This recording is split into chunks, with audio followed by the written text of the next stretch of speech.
I woke up, and for a few seconds, I couldn't understand what I was looking at. My phone was lit up, glowing in the dark like a warning flare.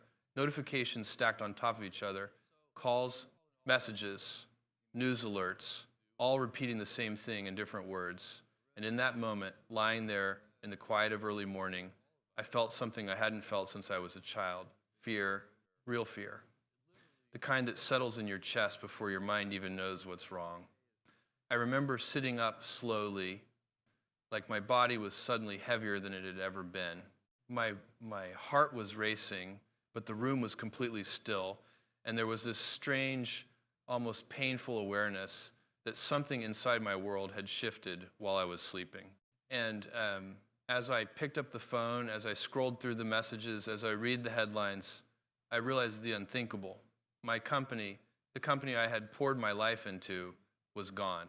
Not gone in the way people imagine, not bankrupt, not vanished into thin air, but gone in a way that felt almost worse, because it was no longer mine. And for the first time in decades, I understood what it meant to build something so big that one day it might grow beyond your control. If you're over 50, maybe you know this feeling. That slow, heavy realization that your life's work can outgrow you and then leave you behind. I remember sinking back into the mattress, staring at the ceiling, unable to breathe for a moment. It felt surreal, impossible, like someone had erased my name from my own story. And the strange thing is, it didn't happen overnight. It just felt like it did. The signs were always there. Tiny cracks in the structure I had built, decisions made by people I had once mentored, directions taken without my voice in the room, slow shifts in culture, priorities, values. But that morning, all those small cracks merged into one single truth. Amazon no longer needed me, and it no longer belonged to me. And I wish I could tell you I felt proud in that moment. I wish I could say I smiled and thought, this is what I wanted, a company that could stand on its own. But that's not what I felt. I felt loss, a kind of loss I wasn't prepared for. People warn you about retirement. People warn you about aging. But nobody warns you about what it feels like when the thing that defined you, your purpose, your identity, your North Star, continues on without you. And I realized something that morning that shook me more than losing control of a trillion-dollar company. I had tied my entire sense of self to something that was never meant to stay mine forever. I got out of bed and walked to the window. It was early, too early. The world was still quiet, the kind of quiet you only hear when you're older, when you wake up before the sun, because sleep doesn't come as easily anymore. I watched the sky slowly shift from black to gray, and I felt hollow, like someone had scooped out the inside of me and left only the shell. And I kept thinking to myself, how did I get here? How did I let something I built swallow me whole?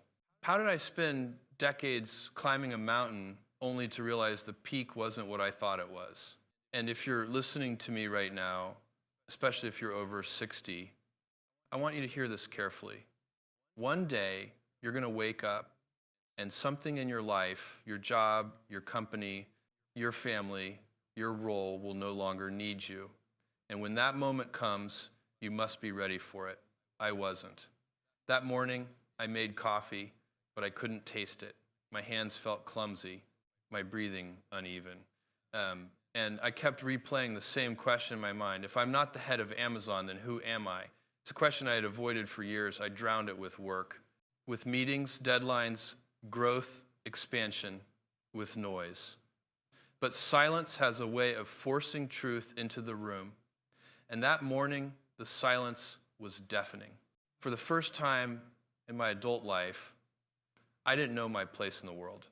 Not as an entrepreneur, not as a leader, not as the man the media turns into a caricature, not as the face of a global empire, just a man in his late 50 seconds, standing in a quiet kitchen, realizing he had allowed one part of his life to become all of his life. And that's when the fear deepened. Because losing control of Amazon wasn't really the fear. The real fear was discovering that Jeff Bezos, the man behind the company, had become smaller than the company itself. And I want to tell you the truth. The truth I didn't admit for decades. I didn't build Amazon alone. I didn't carry it alone. I didn't shape it alone. But I did let it consume me alone. And when you let something consume you, even if it's something great, you give it the power to leave you empty when it's gone. I sat at the kitchen table with my coffee growing cold in my hands, and I realized something that I had been avoiding for years. I had built a company that could survive anything, but I hadn't built a life that could survive letting go of that company. And that is a very different thing. When you're young, you think building is everything. You think growth is everything. You think ambition is the fuel that keeps you alive. But when you get older, when your bones start to ache a little, when your mornings get quieter, when your mind feels heavier, you start to understand that building is easy. Letting go is the hard part. People think success gets easier with age. It doesn't. It gets more complicated, more fragile, because every achievement comes with a shadow, a cost, a part of you that slowly gets traded away. And that morning, looking at my phone, looking at the headlines saying the board was moving on without me, that the future was shifting, that new leadership was taking over. I felt all those traded pieces landing on me at once. It wasn't just news. It was a mirror I had avoided for years. And in that mirror, I didn't see the man in the documentaries. I didn't see the billionaire people argued about online. I didn't see the entrepreneur people either praised or criticized. I saw a tired man, a man who had run so hard for so long he forgot why he started running. I remember touching my face, noticing how different it felt now. Older, more worn, more real. And I whispered to myself, almost under my breath, what did I do to myself? It's not a question you can answer easily. It sits there, heavy, almost painful. When I built Amazon, I was hungry, driven, desperate to prove something to myself. But when you're older, there comes a moment when you realize the thing you were chasing wasn't the thing you needed. And that morning, I realized I had spent 30 years chasing a version of myself that no longer existed. The world still saw that version. The media still described him. People still believed in that story. But the truth was simpler and sadder. I was aging. I was slowing down. And the machine I built moved faster without me. It's a strange feeling to watch the world keep going at full speed while you quietly step off the track. It makes you confront your own humanity in a way no success or headline ever prepared you for. I walked through the house in silence. The walls felt different. The rooms felt unfamiliar, even though I had lived in them for years. And that's when it hit me a feeling I didn't expect. Shame.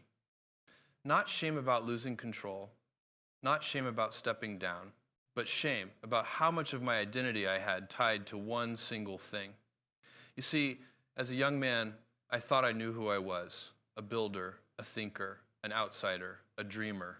But over time, I stopped being that person. I started being Jeff Bezos, the Amazon guy, a title, a role, a character. And when the role gets taken away, when the character is no longer needed, you're forced to meet yourself again, often for the first time in decades. That morning, I felt like I was meeting a stranger with my name, my memories, my regrets, but not my purpose. I sat down on the couch, and for the first time in years, I allowed myself to feel the weight of everything, the stress, the expectations, the pressure to always be bigger, better, faster.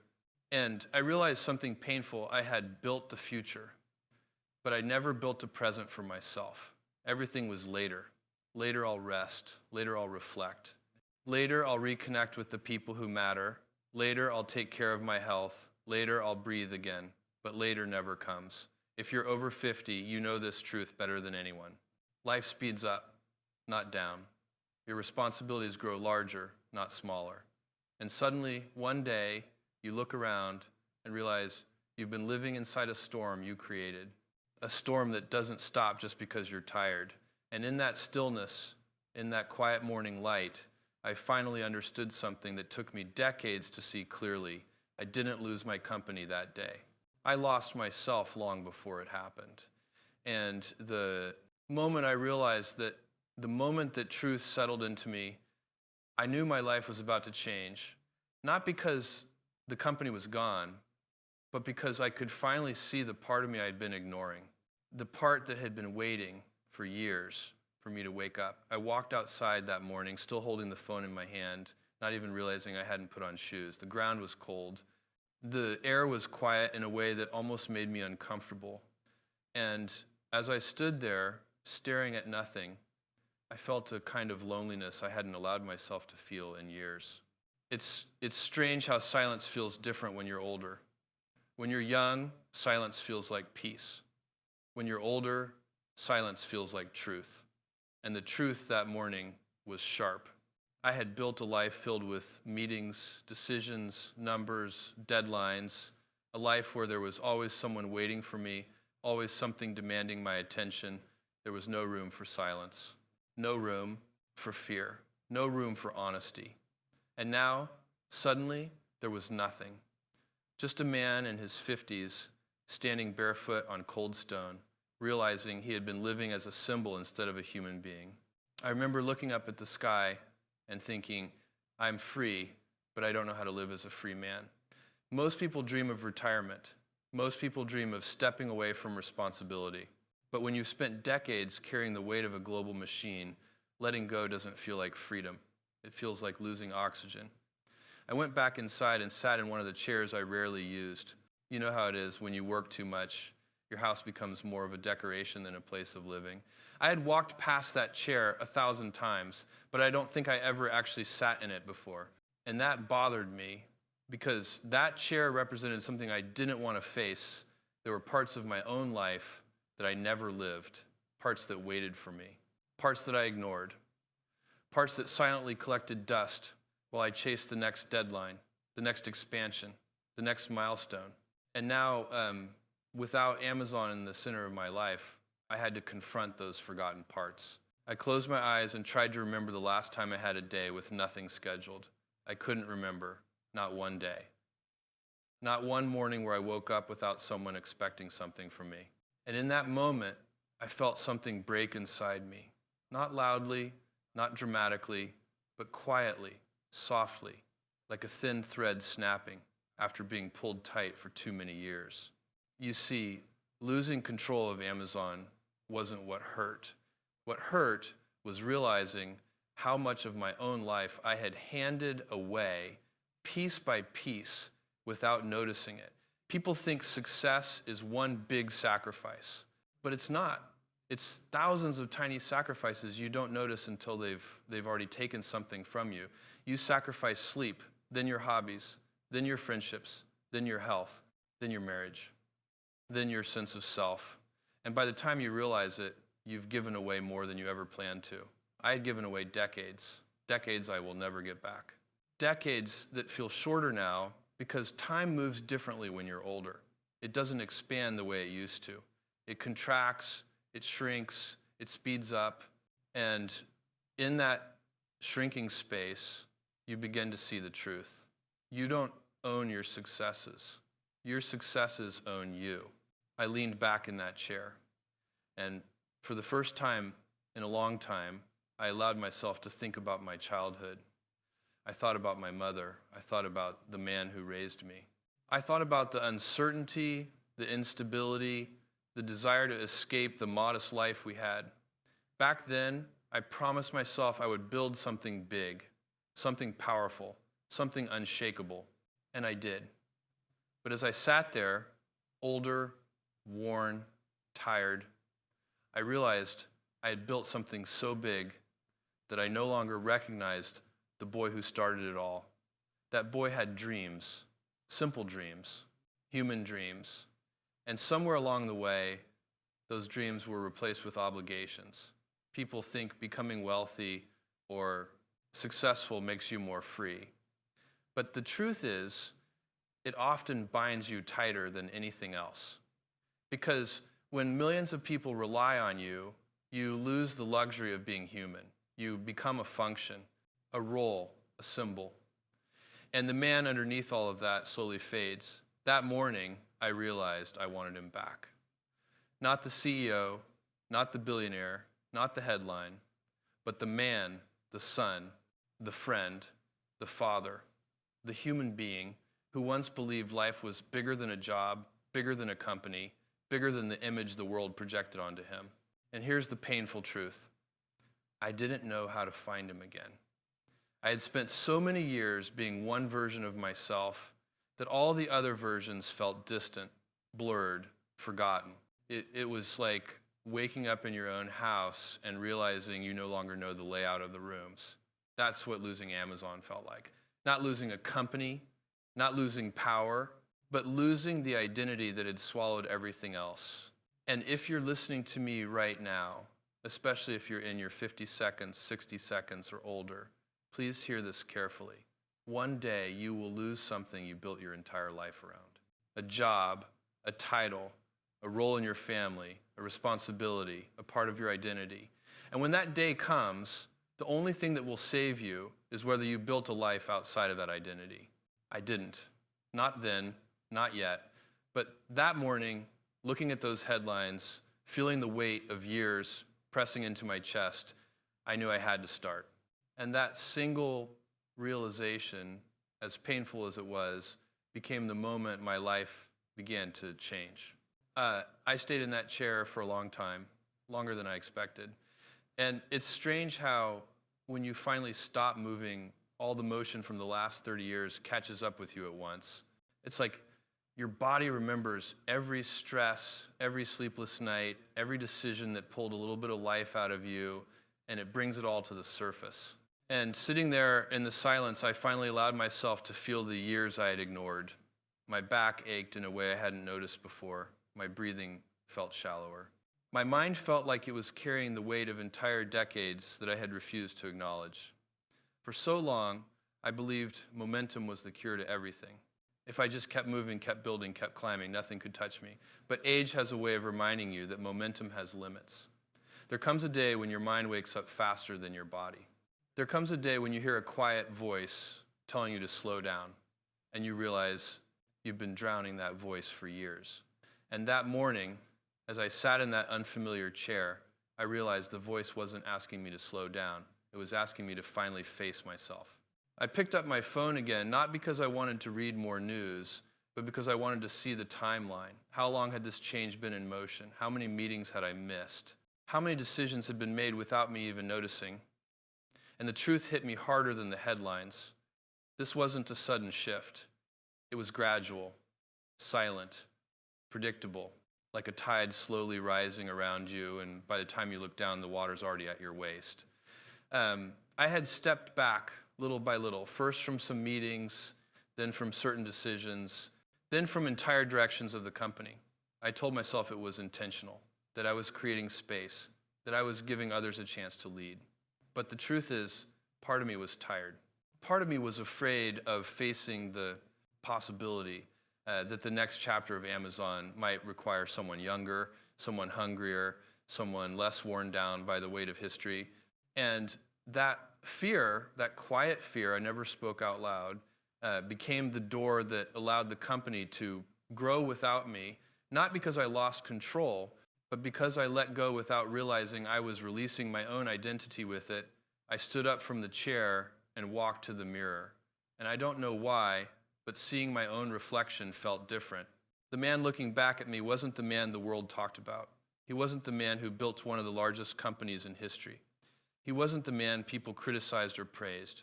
He was older, he was sadder, he was quieter. And he looked like someone who had lived too much of his life in the future and not enough in the present.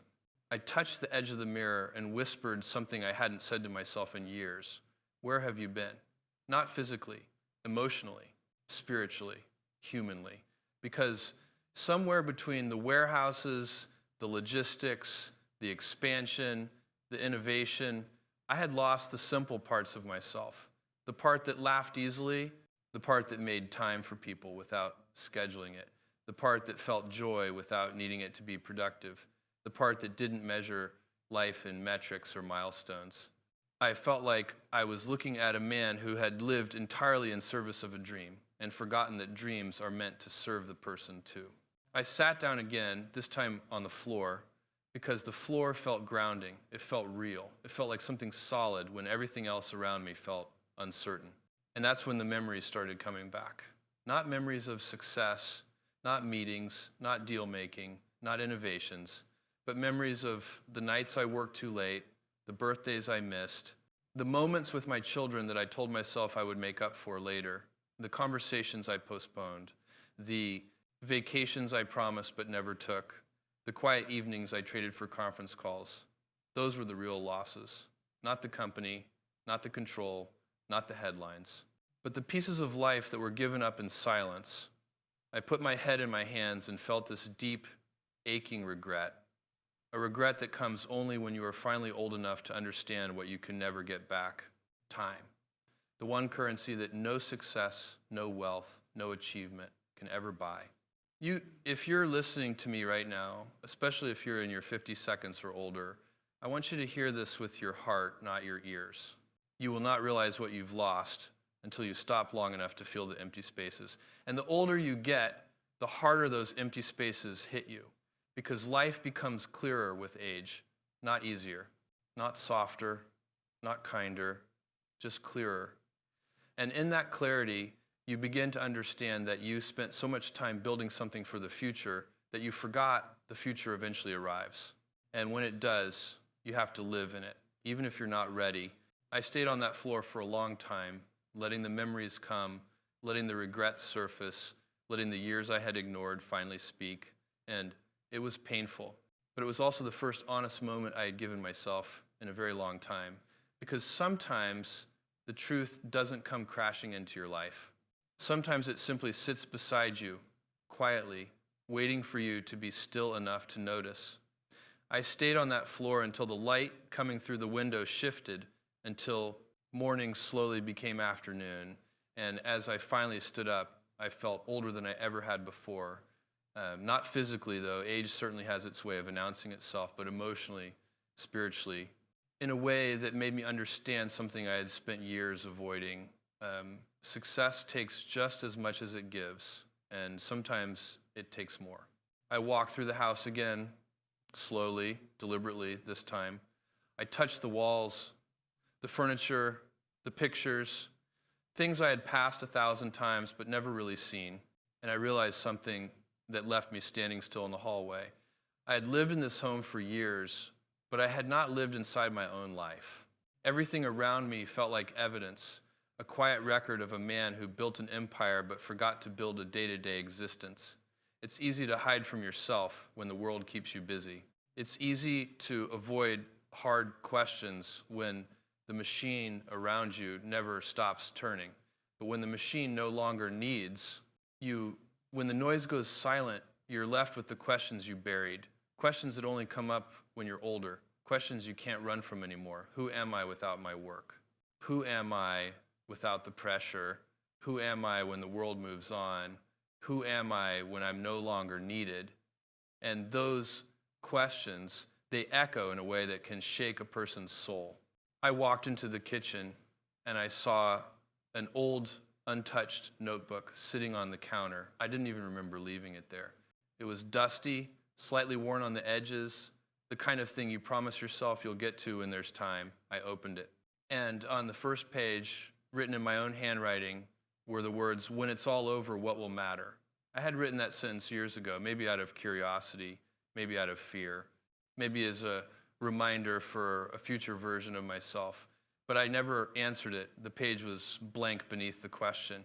And seeing that blank page, staring at it in silence, felt like staring into the gap between the life I lived and the life I should have lived. It hit me harder than any headline, harder than any board meeting, harder than losing control of Amazon. Because in that moment, I wasn't looking at my company's future, I was looking at my own. When it's all over, what will matter? When you're young, you think you know the answer. You think the world is built on accomplishments, on legacy, on pushing harder, reaching higher, outlasting everyone around you. But when you reach your 50 seconds, your 60 seconds, your 70 seconds, you begin to understand the real answers. It's not the money, it's not the achievements, it's not the milestones the world praises. It's the dinners you missed, the conversations you postponed, the people you lost touch with, the health you ignored, the peace you never gave yourself, the memories you never created because you were too busy creating. Success, those things become the loudest regrets. And the older you get, the harder they are to silence. I closed the notebook and sat down, not to write, just to sit. And I thought about the boy. I used to be the boy who loved science, who loved tinkering, who dreamed big, but also valued the small human things. Where had he gone? Where had I buried him? Under which layer of responsibility? Under which year of nonstop pressure? Under which success story? I didn't know, but I knew I wanted him back. Not to erase what I built, not to undo the decades, but to rediscover the parts of myself that had been sacrificed along the way. Because that's the truth. Nobody tells you about ambition. If you're not careful, it takes pieces of you never meant to give away.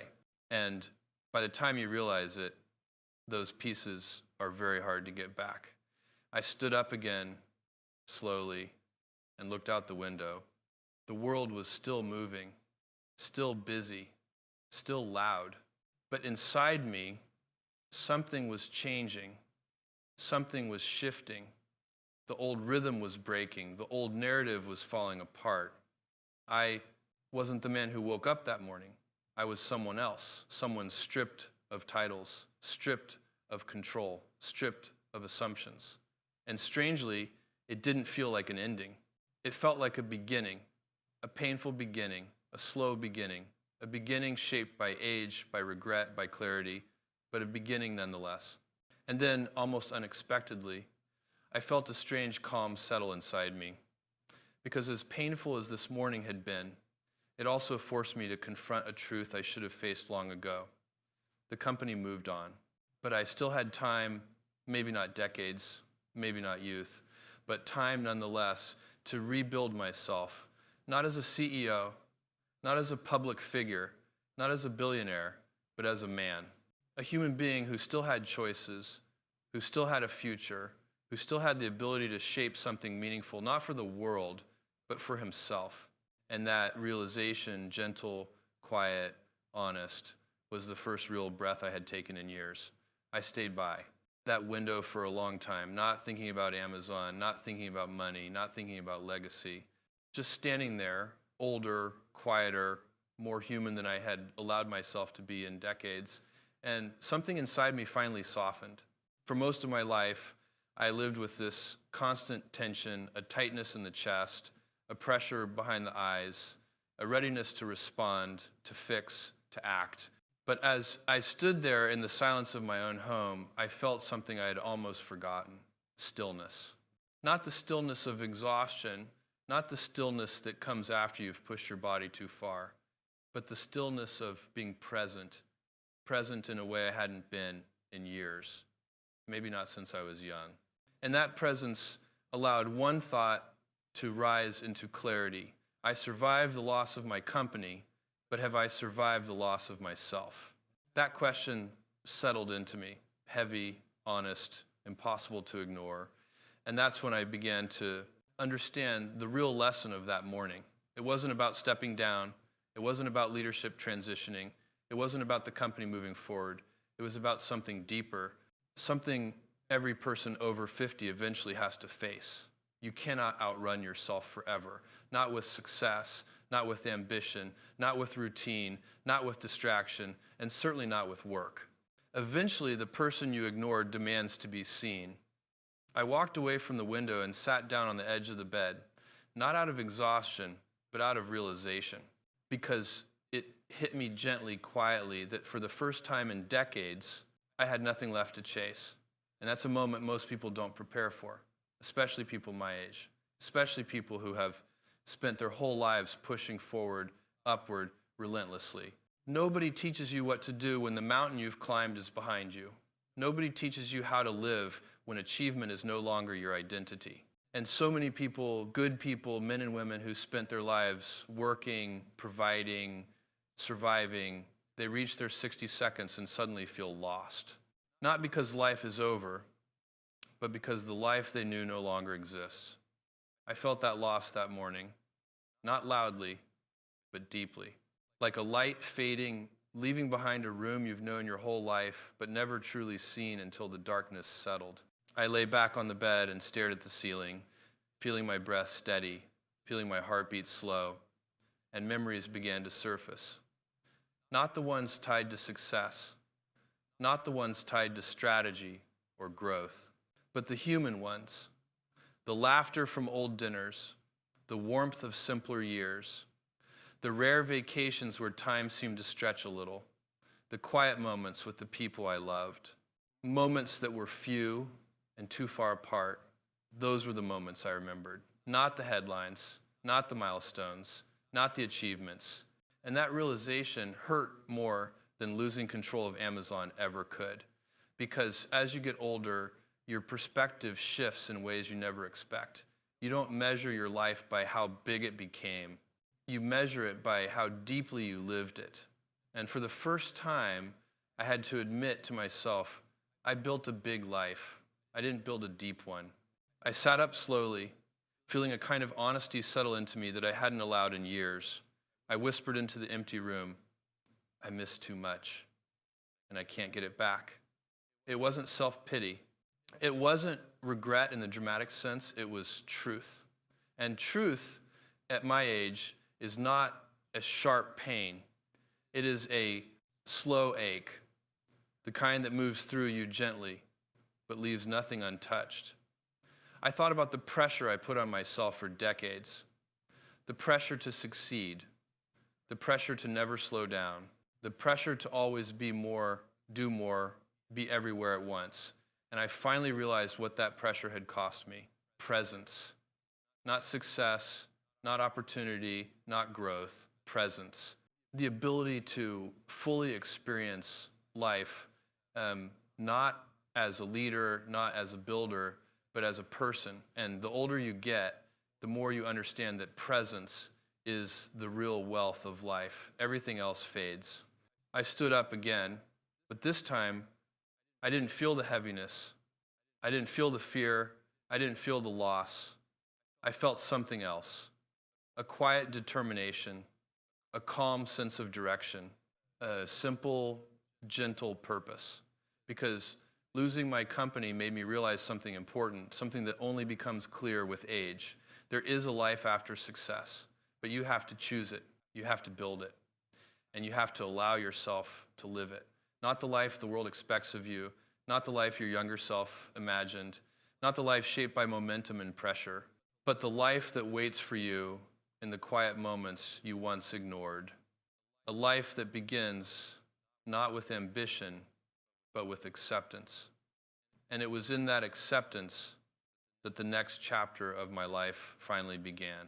That evening, after the shock had settled, after the silence had done its work, after the truth had finally stopped resisting, I walked outside again. The sun was setting. A slow, gentle kind of sunset, the kind that reminds you how quickly light disappears when you aren't paying attention. And I stood there, older, tired, but somehow more alive than I had felt in years. Because that morning had taken something from me, yes, but it had also revealed something I didn't know I still had. Time, not endless time, not youthful time, not the kind of time you waste because you believe there will always be more, but real time, honest time, the time of a man in his later years who understands the value of a single day, the weight of a single decision, the meaning of a single moment, the kind of time that finally matters. I remember sitting down on the edge of a stone step and watching the last light fade across the horizon. And in that quiet, that deep, reflective quiet, I finally felt gratitude. Not gratitude for success, not gratitude for wealth or recognition, but gratitude for the chance at this age to start again. Gratitude for the clarity that comes only after you've lost something you leaned on for too long. Gratitude for the chance to rebuild not a company, but a life. Because that's the truth most people don't understand until they reach this age. A second life begins when the first one stops making sense. And that morning, mine stopped making sense. But that evening, I began to see the outlines of a new one. Not built on ambition, not built on pressure, not built on running faster than time, but built on the things I once overlooked: peace, presence, health, slowness, family, love, humanity, everything I had once pushed aside because I believed there would always be time later. Later is a lie. Later is a thief. And later becomes never when you're not paying attention. As the sky darkened, I thought about my future. Not the future of a company, not the future of an empire, my future. The man I would be when I no longer had anything to build except myself. And it humbled me because I realized with a strange mixture of sadness and relief that the most important work of my life had nothing to do with Amazon. It had to do with healing. Facing myself, repairing what success had quietly broken, reclaiming the small, simple human moments that ambition had pushed to the edges. I whispered into the dusk, I'm still here. Not the CEO, not the builder, not the name in the headlines, me, just me. And that felt like enough. Maybe for the first time ever, I went back inside. The house looked different, not because anything had changed, but because I walked to that old chair again, sat in it, put my hands on my knees, and took a long, deep breath that felt like it came from somewhere I hadn't reached in years. And in that stillness, I understood the final truth of that morning. I didn't wake up and realize my company was gone. I woke up and realized I had a life waiting for me that I had never truly lived. And losing what I thought defined me was the only way to finally see it, the only way to return to myself. So if you're listening to me right now, especially if you're in your 50 seconds, 60 seconds, or 70 seconds, please hear this. You will lose things: roles, titles, positions, identities, certainties. Life will take them from you, sometimes all at once, sometimes quietly, slowly, over years. But what life gives you in return, the chance to be human again, is something far more valuable than anything you will ever build. You are more than your work. You are more than your responsibilities. You are more than the world's expectations. And no matter how old you are, no matter how much time has passed, you can always begin again. Not out there, not in some future dream, but here, inside yourself, where your real life has been waiting for decades. I leaned back in that chair and closed my eyes, not in sadness, not in fear, but in acceptance. And in that acceptance, I discovered something I had forgotten. I am allowed to live, not just build, not just push, not just carry the world, but live honestly, gently, fully. And as the last light of that day faded, I felt something I hadn't felt in years: peace. Not because I still owned my company, but because for the first time, I owned myself.